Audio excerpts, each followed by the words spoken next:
Alívio no Guarani. Depois de vários jogos, o Bugre começa a semana sem aquele peso de um resultado ruim.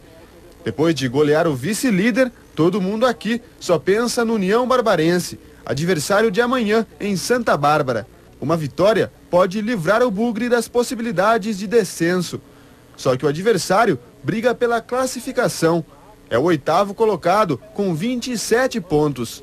O triunfo sobre o Pão de Açúcar deve ajudar no próximo desafio. Temos um jogo difícil, um jogo decisivo para os dois lados, para nós e para o União. E embora seja fora de casa, acho que uma vitória assim, mais elástica, não que tenha feito uma partida brilhante, não foi isso, foi uma partida de luta, de superação, mas já fica numa situação melhor, a gente pode jogar um pouco mais tranquilo.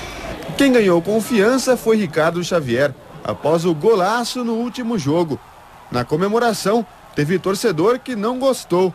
O atacante explicou o momento e também falou das críticas da torcida. Grandes jogadores já ficaram vários jogos, o Ronaldo mesmo estava 5, 6 jogos, se eu não me engano, sem marcar um gol, e eu sentia que tinha uma pressão muito grande em cima de mim, porque até mesmo outro dia, eu não gosto muito de ler jornal quando a fase está ruim, eu acabei lendo uma besteira que andaram botando nos jornais, mas para mim eu não deixo me abater, que eu sou um jogador experiente já passei por todas as situações do futebol, então acho que foi uma maneira de eu desabafar também.